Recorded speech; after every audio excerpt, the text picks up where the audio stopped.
ना जाने इस मुल्क में अच्छे दिन आएंगे भी या नहीं, या फिर कभी कोई इंसाफ से चल भी पाएगा या नहीं, क्योंकि सुप्रीम कोर्ट ने अमल दरामद के हवाले से कोई अहकामात जारी नहीं किए। लेकिन इलेक्शन कमीशन ऑफ पाकिस्तान की तरफ से पंजाब में इंतखाबात के खिलाफ जो नजर सानी अपील दायर की गई थी उसको मुस्तरद कर दिया गया है। Chief justice of Pakistan justice Umar Ata Bandial की सरबराही में 3 रुकनी बेंच, जिसमें जस्टिस इजाजुल हसन और जस्टिस मुनीब अख्तर शामिल थे, 1 घंटे तक उन्होंने दलाइल सुने इलेक्शन कमीशन का वकील सजील सवाती के, जिन्होंने ये कहा कि जो इलेक्शन कमीशन ने अपील दायर की थी उसमें उन्होंने ये कहा कि सुप्रीम कोर्ट ने जो पंजाब इंतखाबात में फैसला दिया था वो दुरुस्त नहीं था, उसमें गलतियां थी। और ये भी कहा गया कि आप इलेक्शन एक्ट में तरमीम के बाद सुप्रीम कोर्ट ऑफ पाकिस्तान ने जो हुक्म दिया था कि सदर पाकिस्तान इंतखाबात की तारीख का ऐलान कर सकते हैं वो दुरुस्त नहीं है, क्योंकि इलेक्शन कमीशन अब इलेक्शन एक्ट में सिलेक्शन 57 है। अब इलेक्शन एक्ट में सिलेक्शन 57 में तरमीम के बाद अब इलेक्शन कमीशन फैसला करेगा, लिहाजा इंतखाबात की तारीख का जो ऐलान है वो इलेक्शन कमीशन को करने दिया जाए। लेकिन सुप्रीम कोर्ट ऑफ पाकिस्तान ने ये करार दे दिया इलेक्शन कमीशन ऑफ पाकिस्तान की जो अपील है वो नाकाबिले समाअत है, उसको मुस्तरद किया जाता है। और जो इलेक्शन कमीशन को जो 4 अप्रैल का हुक्म था कि पंजाब में 14 मई को इंतखाबात करवाए जाएंगे वो हतमी फैसला है, लिहाजा सुप्रीम कोर्ट ऑफ पाकिस्तान ने ये करार दे दिया है कि इलेक्शन कमीशन की ये आईनी जिम्मेदारी है कि वो 90 रोज के अंदर ही इंतखाबात को यकीनी बनाए, क्योंकि आइन में ये दर्ज है कि इंतखाबात मुकर्रर रोज में ही होना चाहिए। तो इलेक्शन कमीशन किसी भी बुनियाद के ऊपर इंतखाबात में ताखीर नहीं कर सकता। जब भी असेंबली तहलील होगी तो इलेक्शन कमीशन की ये आईनी जिम्मेदारी है कि वो 90 रोज में इंतखाबात कराए, उसकी आईनी जिम्मेदारी है, ये उसका इख्तियार नहीं है बल्कि की जिम्मेदारी है। लिहाजा इलेक्शन कमीशन अपनी जिम्मेदारी अदा करे। इस वजह से सुप्रीम कोर्ट ऑफ पाकिस्तान ने जो इलेक्शन कमीशन की नजर सानी अपील थी जिसमें इस अपील को मुस्तरद कर दिया गया और इस्लामाबाद के सियासी हलकों में, सहाफती हलकों में और उसके साथ ही साथ कुछ ऐसे हलके जो इस्लामाबाद के जुड़वा शहर रावलपिंडी में हैं, वहाँ पर कुछ बातें चल रही हैं। और एक जानिब तो इमरान खान बेकाबू हैं, इमरान खान को काबू करना उस वक्त इन सब के लिए नामुमकिन हो चुका है, लेकिन वहीं दूसरी जानिब निगरान बहुत जल्दी घबरा गए हैं। वैसे भी सर मुंडवाते ही ओले पड़े हैं तो निगरान हुकूमत हाथ खड़े करती हुई महसूस हो रही है। अब बात जो है और इस वक्त जो आवाजें उठ रही हैं वो मार्शल लॉ की भी हैं। उस वक्त इस्लामाबाद, रावलपिंडी शहर, इक्तदार, जुड़ों शहरों की फजाओं में किया चांदगोइयां हैं। जो बड़ी अपडेट है वो ये है कि मुल्क में आम इंतखाबात की तारीख देने के मामले पर राय से मुतल्लिक ऐवान सदर के खत पर वजारत कानून और इंसाफ ने सदर आरिफ अलवी को जवाबी खत अरसाल कर दिया है। सदर मुमलिकत ने चीफ इलेक्शन कमिश्नर को बुलाया कि आप आए, मिल की डेट देते हैं, जिस पर चीफ इलेक्शन ने खत लिख दिया कि इलेक्शन एक्ट में तरमीम हो चुकी है और अब ये इख्तियार इलेक्शन कमीशन का है, सदर का नहीं है, तो मैं आपसे नहीं मिल रहा। सदर इसमें और क्या कर सकते हैं? उन्होंने जो एक ही लीगल प्रोसेस है, उन्होंने वजारत कानून और इंसाफ को कहा कि आप इस पर राय दें। अब मुल्क में आम इंतखाबात की तारीख देने से मुतल्लिक वजारत कानून ने सदर को जवाबी खत लिखा है और वही कहा है कि निगरान हुकूमत, निगरान वफाकी वजीर कानून है, उनकी मिनिस्ट्री है, तो आप क्या एक्सपेक्ट कर सकते हैं? वही कि इलेक्शन एक्ट के तहत इंतखाबात की तारीख देने की मजाज अथॉरिटी इलेक्शन कमीशन ही है। और खत में कहा गया है कि एक साफ, शिफाफ और मुनसिफाना इंतखाबात करवाने के लिए सिर्फ इलेक्शन कमीशन ही तारीख दे सकता है, उसके अलावा कोई तारीख नहीं दे सकता। और जाहिरी बात है कि इलेक्शन एक्ट में तरमीम हुई है, बिल्कुल हुई है, और इलेक्शन एक्ट की तरमीम यही कहती है कि ये इख्तियार सदर के पास नहीं है बल्कि इलेक्शन कमीशन के पास है। लेकिन आइन कुछ और कह रहा है। और दूसरी जानिब एक और खबर भी आई है कि चीनी माफिया ने मुल्क में मौजूद सस्ती चीनी को जरूरत से ज्यादा करार दिलवाकर हुकूमती इजाजत के तहत ज्यादा चीनी एक्सपोर्ट करके डॉलरों में मुनाफा कमाने के बाद चीनी के ज़खायर कम होने पर अब टैक्स दहंदगान के पैसों से महंगी चीनी इम्पोर्ट करने की इजाजत भी हासिल कर ली है। वफाकी हुकूमत ने 220 रुपए किलो के हिसाब से 10 लाख मेट्रिक टन चीनी इम्पोर्ट करने की इजाजत दे दी है। महंगी चीनी करने के बाद सारिफ भी महंगी चीनी खरीदने पर मजबूर हो जाएंगे। सो गेट रेडी एक और हमले के लिए महंगाई का जो आपन होने वाला है। जबकि शुगर मिल मालिकान की मुनाफाखोरी का बोझ हुकूमती खजाने और सारिफ की जेब पर पड़ेगा। अब सवाल ये है कि हुकूमती खजाना कौन चला रहा है? ये अपने घर से ला रहे हैं पैसे, आप और मैं ही टैक्स दे रहे हैं ना, मतलब आपकी और मेरी जेब पर इसका फर्क पड़ेगा। और हुकूमती खजाने पर जो जो बोझ पड़ेगा वो भी आपकी और मेरी जेब से ही है। इस सिलसिले में शुगर मिल मालिकान से ना कोई बात की गई, ना कोई पूछ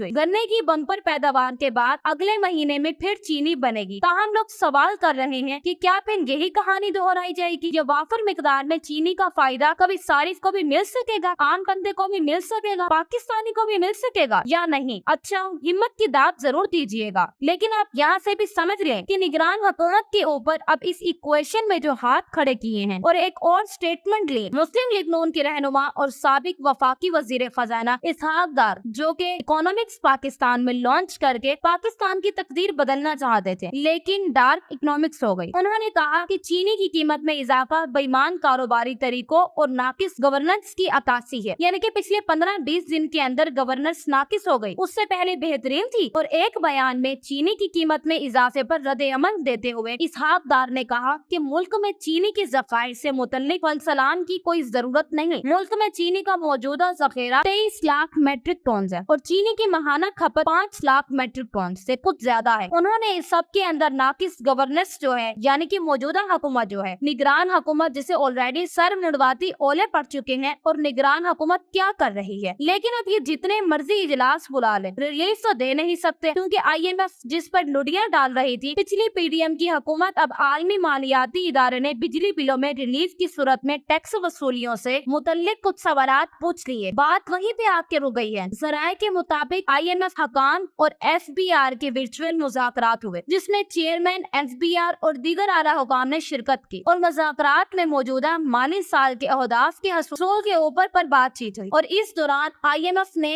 FBR के हदफ के हसूल में नाकामी की वजूहात पर सवालात और जवाबात दिए। तो FBR हकाम ने IMF को बताया कि रवां माली साल का हदफ हासिल कर लिया जाएगा, लेकिन उन्होंने कहा कि आप तो बिजली के बिलों में रिलीफ देने का सोच रहे हैं, और इस तरह से अगर आपने रिलीफ दिया तो टैक्स वसूली में कितनी रकम कम होगी। बिजली बिलों में रिलीफ टैक्स कम कर देंगे, ये किसी और तरीके से ये रकम निकालेंगे। IMF ने बिजली बिलों में रिलीफ के लिए तहरीरी प्लान जो है वो तलब कर लिया है। यानी इसमें भी अब आप समझ जाएं कि मामलात इनके लिए मुश्किल हो रहे हैं, जिसके बाद ये भी हम यकीनी तौर पर कह सकते हैं कि अब आवाम की जान को मजीद अजाब पड़ने वाला है। वैसे कितना अच्छा होता अगर नून लीग की हुकूमत ना आई होती। आजादी के नाम पर आजाद होने वाले मुल्क में आजादी तो क्या, दुख का सांस लेना भी हराम हो चुका है।